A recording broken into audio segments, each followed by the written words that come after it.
Indian Army was faithfully killing terrorists each year. Each year.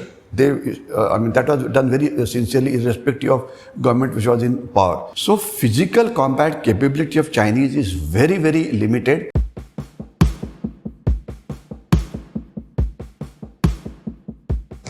It's only the second week of August, and we are already witnessing volatile developments brewing across the globe. First, the United States take over the Al-Qaeda leader Al-Zawahiri in Kabul. Then the most anticipated Nancy Pelosi's visit to Taiwan. And of course, the recent development of Israel bombing of Gaza in yet another preemptive operation. Political climate across the globe has rife with tensions. Unfortunately, there isn't yet a concept of holiday for wars and conflicts. Welcome to Speaking Territory, a podcast by School of International Relations and Strategic Studies, University of Mumbai. I'm Simran Upadhyay, and we have a special guest with us today. Today we have amongst us Brigadier Hemant Mahajan, YSM. He is an army veteran and security analyst who will help us navigate through these geopolitical developments.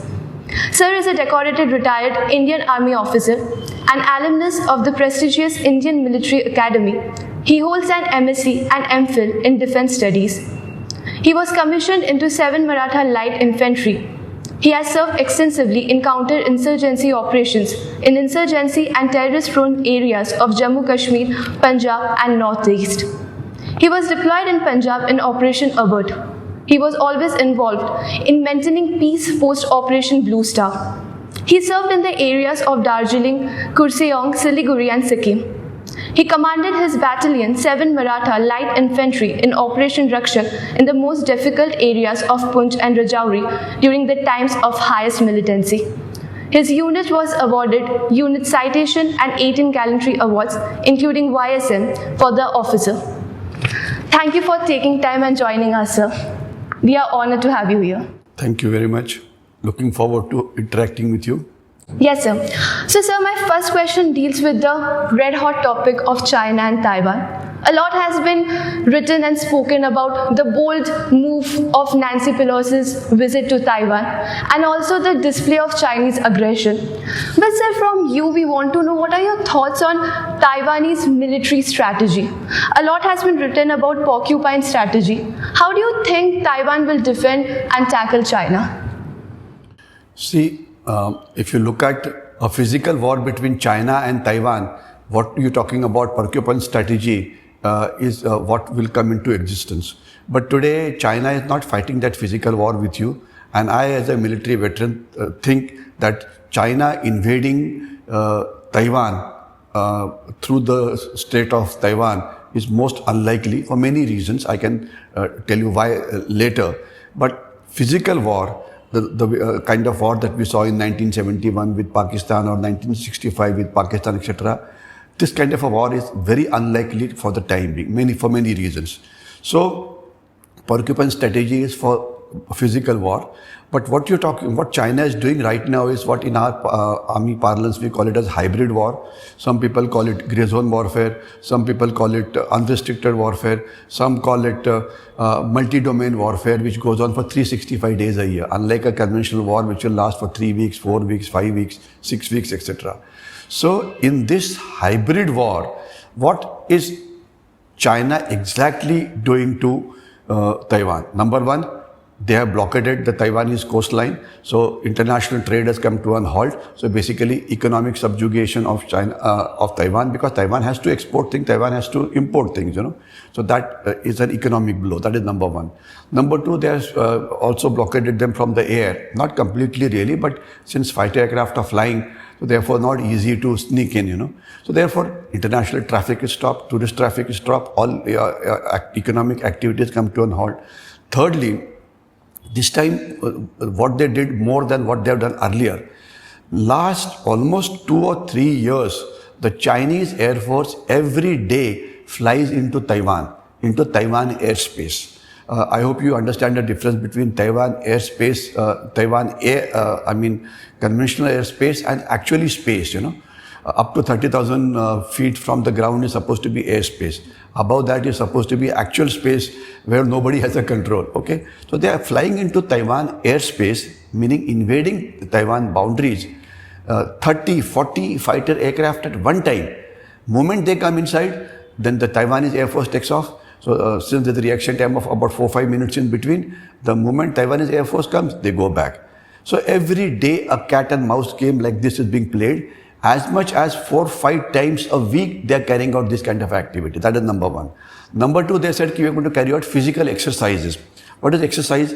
You do everything that you do in a war, except you are not firing live bullets. So their ships are there, their aircrafts are there, their army is deployed there in areas.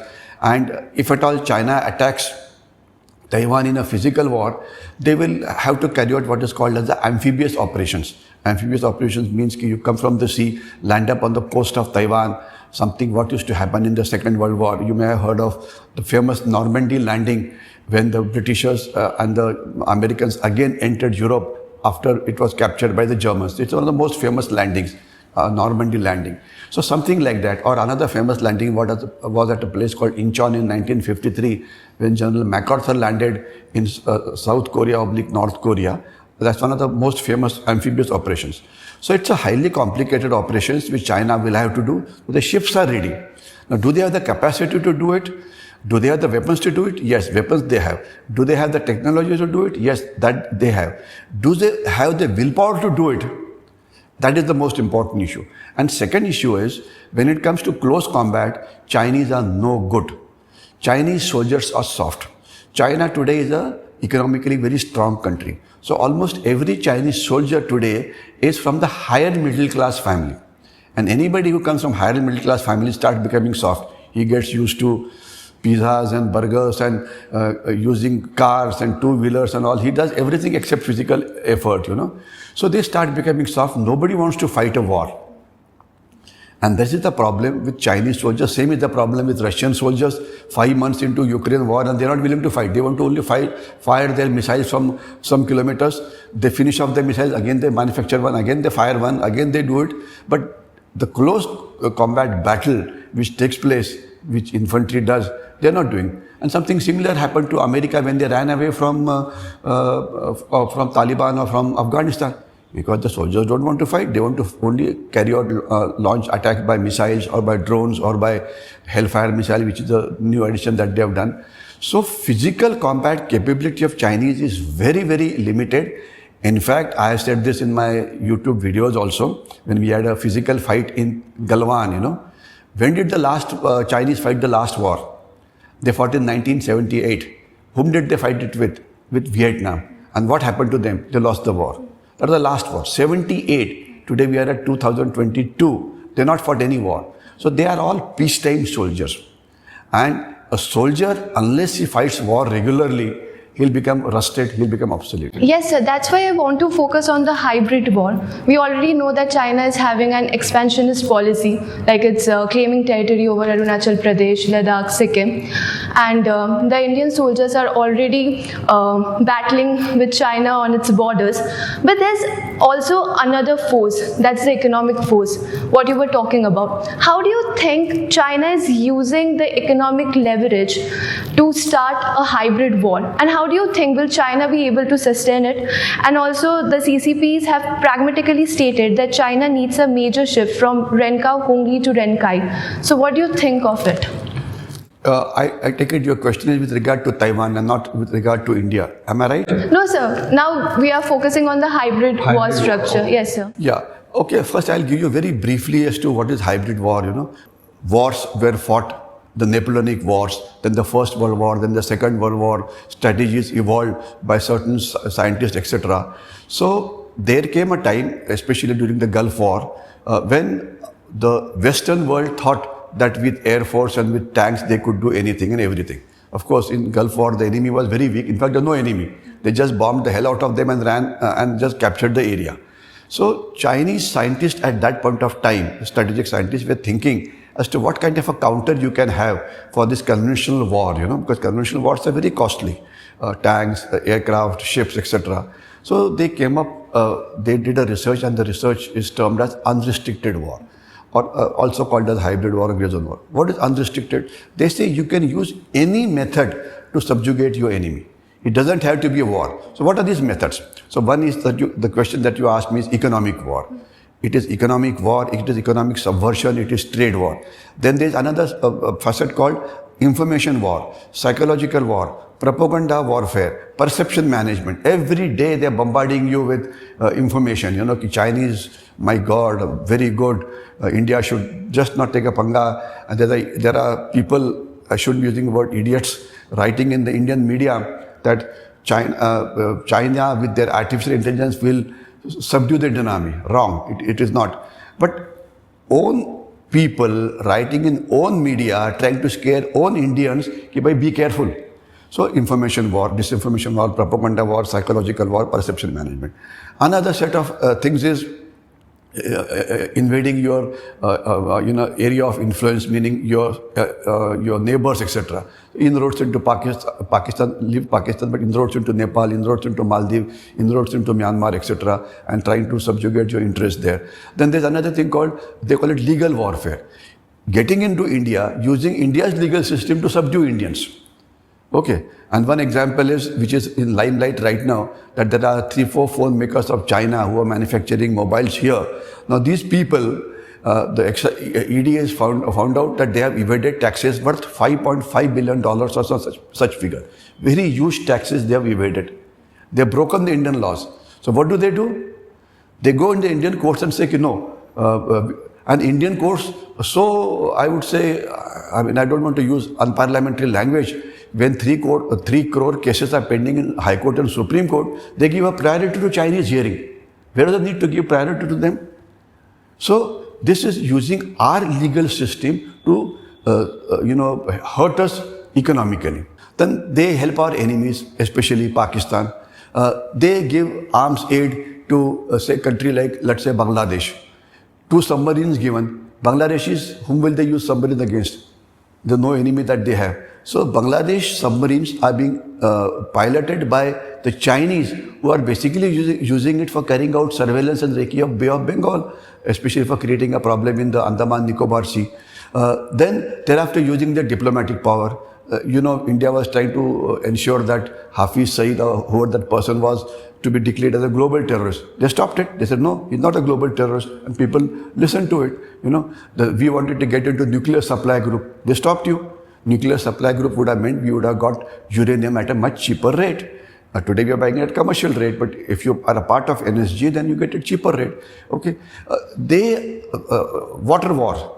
Now it becomes another subject. But Brahmaputra, they are damming Brahmaputra river, and they're creating a problem for you. It would be a separate subject. Then about 1 year or 2 years back, there was flash floods in Uttarakhand. These flash floods were created by artificial shading. Now about a year back, the Mumbai electricity grid halted for about 12 hours. Now Mumbai is the economic capital of the country. Who did it? Obviously the Chinese did it. Okay, cyber wars. In fact, talking of Taiwan, they have the cyber attack launched against Taiwan have been the heaviest ever in the world, heaviest ever. And they tried to attack. The good part was that Taiwan is also a strong strong technological power. So they have been able to defend it. They have not been able to disable the systems. So technological this thing, or call it a data war. That's another new subject. Now, data is a fuel of future, it will replace oil in the days to come. Now, today, 50-60% of the phones used in India are Chinese make. So, you spend 25,000-30,000 rupees from your pocket, buy a Chinese phone. So, what have you done? You have paid 30,000 rupees to China to keep a Chinese Gupta or a Chinese spy in your pocket. Because he can find out whom have you spoken with, who has spoken to you, what has been your economic transaction, where all you have been all over the place. Your smart mobile is like your Kundali in good old days.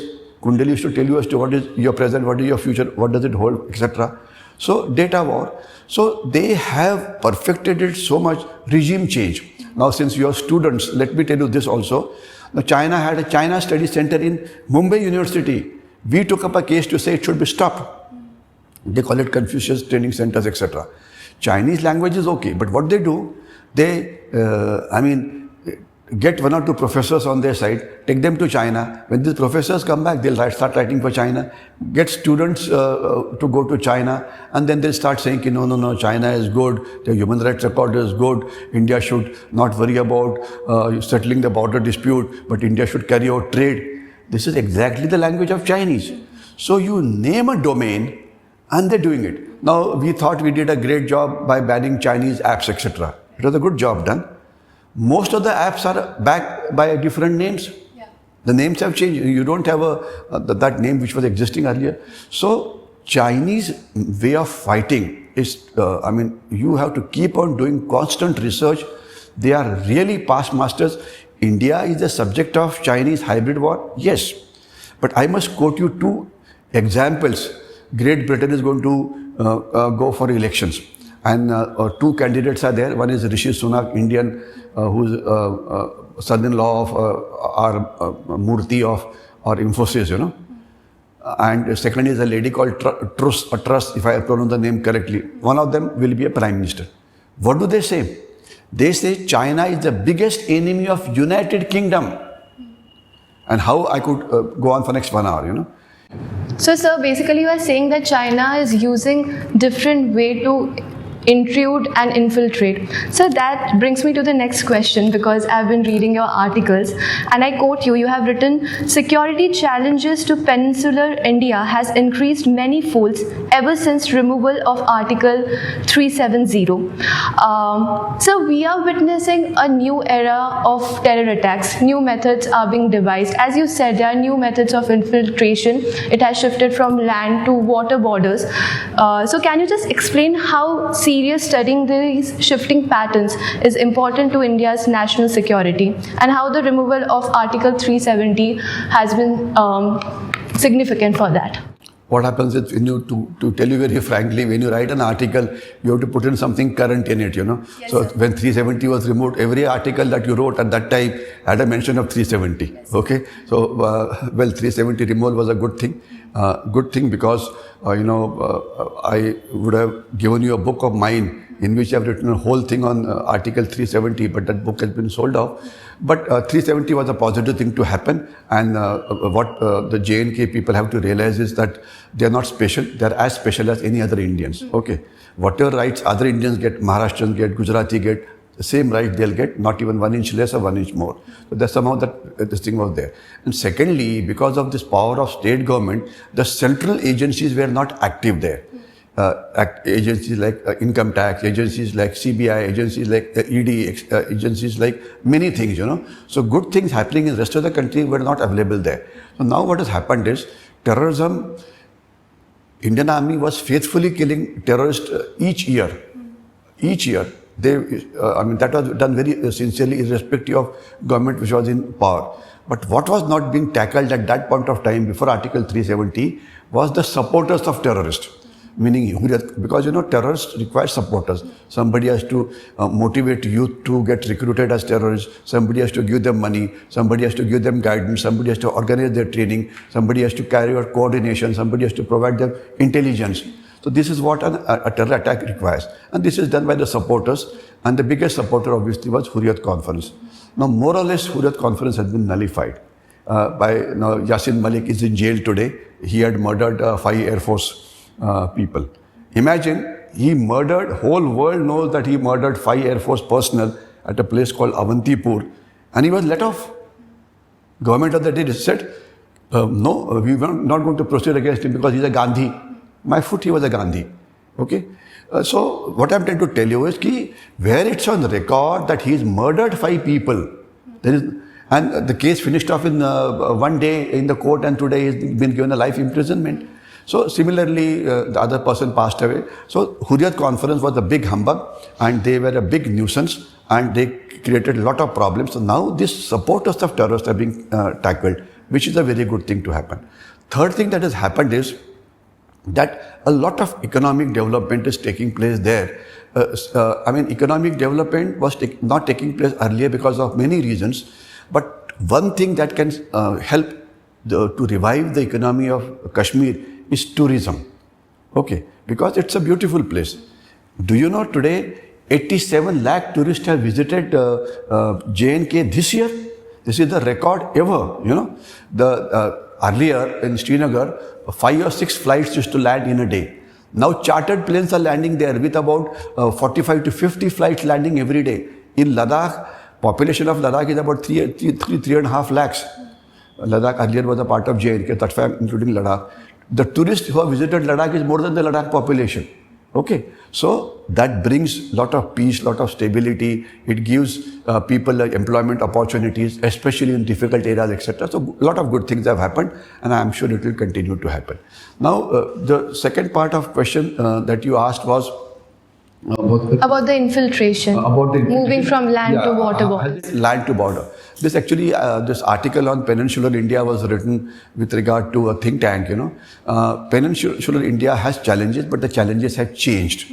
Okay. Peninsular India basically means India is, we got coastline from 3 sides.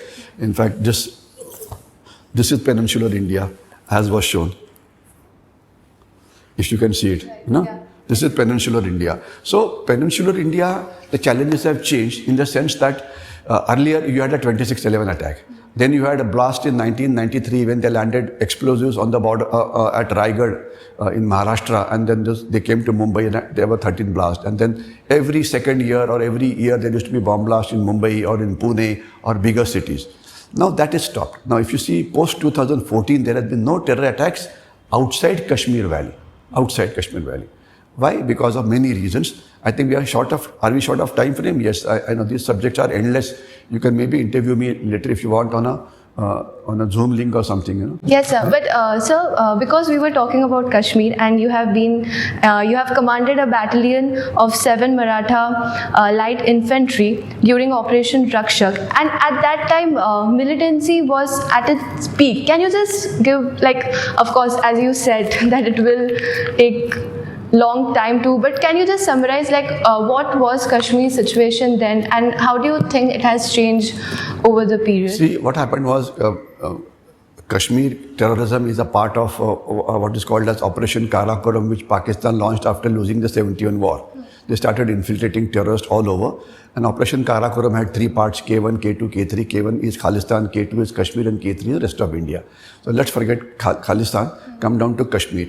They infiltrated terrorists into various segments of the Kashmir society, in the police, in the bureaucracy, in the politicians, in NGOs, etc., etc. And suddenly, 83 onwards, violence started. They thought the violence will be controlled by police.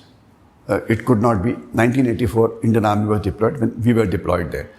Indian Army carried out 2 kinds of operations there, anti-infiltration operations and anti-terrorist operations. Anti-infiltration operations meant that we were guarding the 780 kilometers of line of control, and there we were ensuring that Pakistani terrorists were not able to infiltrate into India. We had achieved an efficiency of almost about 95%. We killed a large number of terrorists on the LOC itself. But 4-5% do manage to escape because of thick jungles, night time, snowing, raining, etc. And they are the ones who create a problem, though locals also are there. So today, then against the ones who are inside, you carry out what is called as the anti-terrorist operation. You get information that a terrorist is hiding in so-and-so place, in a house or in a cave. So by doing this, when we were there in a period of about 3 years, we killed nearly 75 terrorists over a period of 3 years in an area of about 102 kilometers of Poonch and Rajouri area. Half of them on the LOC and about another half inside, you know. So today the status is, that time it was very heavy. Almost 7,000 to 8,000 terrorists, active terrorists were there in J&K. Today the status is that Ladakh, there is no active terrorist. The down area where I served, Poonch, Rajouri, Jammu, Udhampur area, there is no resident terrorist, meaning who's already got a base there. Now terrorism is limited to only Kashmir Valley, which is a valley of Jhelum River, 130 kilometers long and 30 to 40 kilometers in breadth. About 150 to 200 terrorists are there, and they are the ones to be finished off. Now anti-terrorist operations keep on going on. Every year army kills about 250-300 terrorists, but again the fresh ones come into this thing. Infiltration of Talibanis, Pakistanis is more or less 95%, 96% it is stopped. But local terrorism goes on. And till the time we have China as our enemy and Pakistan as our enemy, this will continue to happen, because you just require 300 people per year to keep the terrorism going on, you know. Okay, which is possible, though now they are finding it difficult, but that would be a longish subject. But I presume that another few years, if you're able to manage. What I want to tell you here is, don't look at the problem as only Kashmir terrorism. These all things are interlinked. Be it China, be it Pakistan, be it terrorism, be it Naxalism, be it infiltration of Bangladeshis, be it insurgency in the northeast, they all are a package. Okay, so unless you improve both your internal and external security, one thing by itself will never end. So don't overstate the problems of Article 370. There are issues elsewhere also. We require, if China is carrying out a multi-domain warfare against us, we require a comprehensive strategy to defeat this multi-domain warfare, which we are doing right now. There's always a scope for more. You always think, ye dil mange more. Yes, sir, and you all are our heroes. You all are actually our heroes, saving our country, as you said. So, sir, concluding and moving to my last question. Next week is the 75th year of independence, also 75th year of India's partition with Pakistan. Again, it's a long story, but how would you, in a nutshell, explain Pakistan and India's conflict? And there's an economic doldrum that's happening in Pakistan. Do you think that it will impact India in certain ways? Firstly, you called me a hero. The request is that sometime in your free time, just say this in front of my wife, you know. Okay, talking of Pakistan, Pakistan has realized that it cannot fight a conventional war with India. That's how this Operation Karakoram started, basically terrorism. Now they have realized that the terrorism is now restricted to only Kashmir Valley. Okay, but their biggest help has been from China. Okay, so therefore with China's help, we use two words, we call it a three-front war or a 2.5 front war, you know. The 2.5 front or a 3-front war basically means that fighting with China, same time you are fighting with Pakistan, and same time there are problems inside the country. So today, Pakistan is also changing its strategy, okay, terrorism is no more restricted to bomb blast and gun firing, like the 26/11 attack or bomb blast that took place in Mumbai. Now it is called as agitational terrorism. You find a reason, find out a fault in the society, and you start blocking roads. These are more dangerous than terror attacks. Say a terror attack took place in a German bakery in Pune. How much was the economic damage? 50,000-60,000 rupees, one wall got blown up, etc. Of course, few people were killed, but hardly any economic loss. When you block a road, be it for a farmer's agitation or be it for anything, you are causing such a tremendous amount of damage. In Maharashtra, in various agitations, they burned 60% of the state transport buses. If you see the kind of damage that they do, you block any road in a city for one day, the inflation goes up in that area by 10% or 20% per year. So now the focus is on agitational terrorism. Find a reason and start throwing stones, start burning things, start blocking roads. You don't have to even throw stones, just block roads. And I'll again quote that example of so-called farmers' agitation. Just put a word in Google search, economic losses due to blocking of two roads in Delhi during farmers' agitation. And Mr. Google, who knows everything, will tell you the answer. 4,000 to 5,000 crores per year were losses to the national capital region. Did it happen in terrorism? No. What happened? Nothing happened. I mean, few people getting killed here, and of course, human losses is a separate story, but economic losses not much. So now they're trying to, multi-domain war is focusing you on, subjugating you on various forums, and one of them most important is economic war. You know, you have to ensure that economically India doesn't prosper and India does not become a countervailing force to the Chinese, you know. So we have to now focus more on responding to various facets of multi-domain war. Pakistan is no more a threat. Pakistan's gun terrorism is no more a threat. Low-level terrorism will keep on going on. That you can't stop. Okay, but life of a terrorist in Kashmir is barely 1 year. 1 year he gets eliminated. But agitational terrorism, finding street violences, etc., misleading students, etc. This is what is going to be the warfare of future as far as Pakistan is concerned. And they're doing it in a very good way. They're infiltrating Bangladeshis into you. They're infiltrating Rohingyas. There are lakhs of Bangladeshis in Mumbai. Okay? It's an organized racket, but maybe sometime later. So they're also changing because they find that they're not able to get adequate terrorists, hardcore terrorists from Taliban, from the Pathans who are there. They're called Pathans or Pashtuns or Pakhtuns. They were really the hardcore ones who really fight well.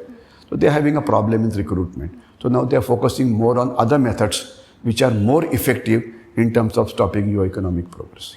Okay. So, sir, as you said that the Google sir knew all the answers, today it was you for us.